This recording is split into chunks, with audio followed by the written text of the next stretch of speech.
अस्सलाम वालेकुम, मैं हूं नवाज इफ्तार। तो नोमी जट साहब ने पिछले दिनों एक वीडियो अपलोड की थी अपने चैनल नवाज इफ्तार ऑफिशियल पे। तो उस पर कुछ लोगों के सवालात आए थे, तो आज उन्हीं सवालात का जवाब लेने के लिए मैं इंटरव्यू कर रहा हूं नोमी जट साहब को।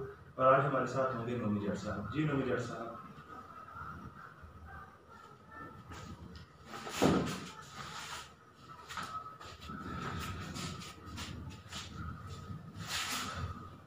अस्सलाम वालेकुम नोमी जट साहब, क्या हाल है? अल्हम्दुलिल्लाह मैं ठीक ठाक।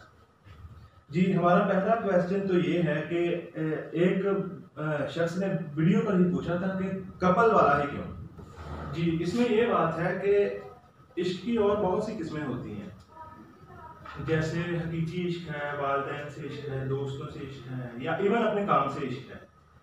लेकिन हमने कपल वाले की ही बात इसलिए की थी कि ये वाहिद इश्क है जो इंसान को ख़राब करता है, कमज़ोर करता है, जो डरपोक बना देता है या जो ट्रैक से हटा देता है। इसलिए हमने फोकस इसी इश्क पे किया था। बाकी जो है ना, बाकी तमाम इश्क होंगे, आपका काम से इश्क होगा, हकीकी इश्क होगा, या इवन वालिदैन से या रिश्तेदारों से, बहन भाइयों से जो इश्क होगा वो आपको मजबूत करेगा, कमज़ोर नहीं करेगा। ये इश्क की वाहिद डायमेंशन है जो आपको कमज़ोर करती है।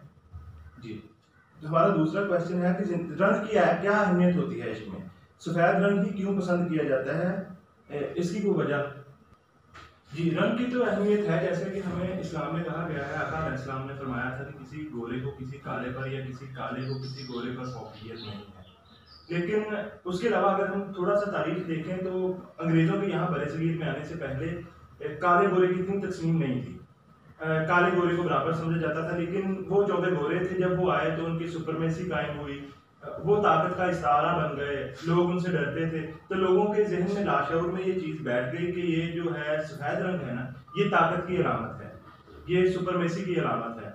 इसलिए एक तो गोरे काले का फ़र्क आया, दूसरा हमें लिटरेचर कुछ उस तरह का पढ़ाया गया, हमें कहानियाँ उस तरह की बताई गई, इन्होंने बड़ा रोल प्ले किया ये काले गोरे की तकसीम में। तो इसलिए आज के दौर में रंग की अहमियत बहरहाल इश्क में है। मसलन आप पुरानी कहानियां देख लें तो वो मसलन एक खूबसूरत राजा था, उसको खूबसूरत रानी से प्यार हो गया, जैसा काला शाह काला मूवी है उसमें भी वो ये बात कोट करता है कि एक जो राजा था खूबसूरत था, रानी भी खूबसूरत थी, उनको एक दूसरे से प्यार हो जाता है। एक राक्षस होता है, वो उसको रानी को पकड़ के ले जाता है, रानी को पकड़ के ले गया। तो जो राक्षस था वो बदसूरत बहुत था, इस तरह की बदसूरती का उसको इस्तारा बना के बाद में कह दिया गया कि उसका रंग काला था।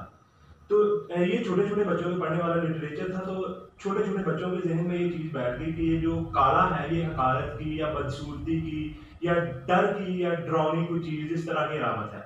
तो इस तरह ये आहिस्ता आहिस्ता हमारे लाशऊर में बैठती गई और काले गोरे की तकसीम आ गई। और आज के दौर में बहरहाल इश्क में आप मसलन बहुत कम रेयर चांस होगा वो लैला मजनू को छोड़ के कि अगर किसी काले लड़के को गोरी लड़की को काले लड़के या गोरे लड़के को काली लड़की से प्यार हुआ हो।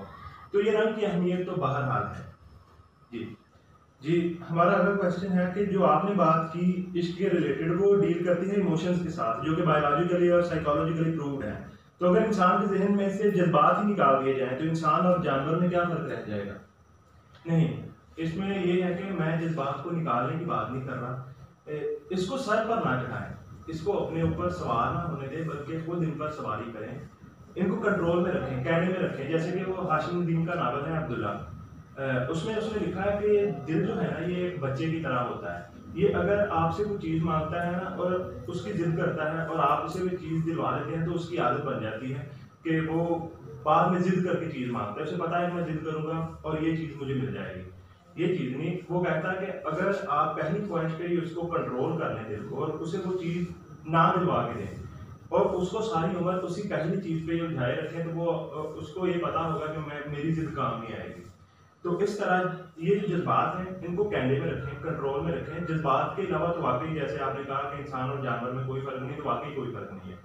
इनको सवार ना होने दें अपने ऊपर, बल्कि इनको कंट्रोल में रखें। जी, अगला सवाल। अगला क्वेश्चन है हमारा, वो कौन सी कुव्वतें हैं जो इंसानी अकल को इश्क के मुतालिक इस जाविये पर मोड़ती हैं? ये इंसानी अकल खुद ब खुद इस मामले में बाद औक़ात शिद्दत पसंदी की हद तक मुड़ जाती है, या ये कोई कुव्वत है जो असरअंदाज होती है? जी मेरे ख्याल में हमारा मीडिया या लिटरेचर जो है ये बड़ा इसमें रोल प्ले करता है। पहले इतनी शिद्दत पसंदी नहीं थी किसी भी मामले में, स्पेशली के मामले में। ये हमारा मीडिया था या लिटरेचर था। मीडिया की जब हम बात करते हैं तो हमारा कंटेंट आ जाता है, हमारी फिल्में या हमारे ड्रामे आ जाते हैं।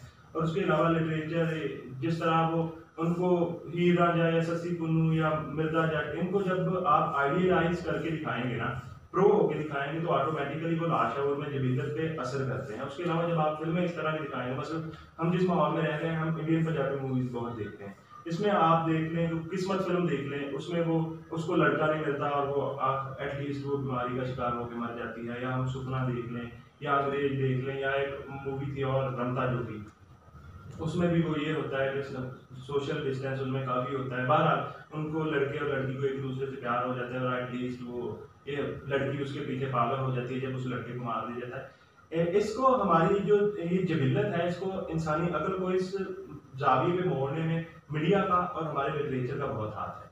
जी अगला सवाल, हमारा लास्ट क्वेश्चन है, क्या हम कह सकते हैं कि लव में मार्क्सिस्ट अप्रोच दुरुस्त है कि पैसे का अमल दखल होता है मोहब्बत में, और इंसानी जबिलत को कैसे बदला जा सकता है, या बदला जा सकता है या नहीं? जी इंसानी जबिलत को बदला जा सकता है, इसको बदलना मुश्किल है, नामुमकिन नहीं। ये आपकी दूसरी बात का जवाब पहले वो ये कि इंसानी जबिलत को बदलना, एक तो अगर हम शुरू से ही एक इंसानी जबिलत डेवलप कर देते हैं, बच्चे से ही एक सोच डेवलप करते हैं, वो परवान चढ़ती जाती है, तो तब भी इसका इंसानी नेचर पर असर पड़ता है। जिस तरह की जबिलत बनाई गई हो उसको बाद में मोड़ना बहुत मुश्किल होता है, लेकिन नामुमकिन नहीं। दूसरी आपने बात की मार्क्सिस्ट अप्रोच की, तो वो पैसे की वाकई अहमियत है। हम अगर हमारा लोक लिटरेचर देखें तो हम वो जैसे कहते हैं कि सपनों का राजा या सपनों की रानी, हम कभी नहीं ये सुना होगा कि सपनों का मोची आएगा या सपनों का तरखान आएगा। तो इस तरह की चीज़ें थी जिन्होंने हमारे जहन में ये बिठा दिया कि पैसे का अमल दखल है। आज के दौर में स्पेशली पैसे का बहुत अमल दखल है। जैसे मैंने अपनी पिछली वीडियो में बात की थी कि सिर्फ दो चीज़ें अहम हैं, एक रोटी और एक पैसा। मार्क्सिस्ट अप्रोच जो है लव की, मैं उसको तकरीबन एग्री करता हूँ, मुकम्मल एग्री करता हूँ कि पैसे के अलावा अगर आप देखें एक गरीब घर की लड़की भी होगी ना, तो उसके भी जहन में ये होगा कि जो मेरा सोशल स्टेटस है ना, मुझे इससे कोई अप लेवल का बंदा मिले जो मुझसे थोड़ा अमीर हो, जो मुझे थोड़ी फरावानी सहूलियात फ्राहम कर सके। या अभी मैं मिसाल दी सुपना फिल्म की, सुपना अभी नई आई है, सब लोगों ने देखी हुई है। उसमें वो क्या होता है कि वो जिस सोशल स्टेटस पे वो लड़की होती है ना, उसकी कोशिश होती है कि मुझे उस सोशल स्टेटस से कोई बेहतर लड़का मिले। वो जिस तरह अपने वो पेयर को वो कहती है कि जॉब के लिए अप्लाई करो, इस तरह। तो बेसिकली इसमें मकसद ये था कि वो चाहती होती है कि जिस तरह मैंने ज़िंदगी गुजारी है पिछली अपने घर में, मैं अगले घर जाके उससे कोई थोड़ी बेहतर मुझे ज़िंदगी मिले। तो बहरहाल पैसे का अमल दखल है। जी यही हमारे क्वेश्चन थे। इसी तरह की और वीडियोस देखते रहने के लिए हमारा चैनल सब्सक्राइब करें, और अगर कोई और क्वेश्चन हो तो हमें लाजमी बताएं। और हम दोनों की तरफ से नवाज इफ्तार और नौमी जट की तरफ से एडवांस जश्न आज़ादी मुबारक।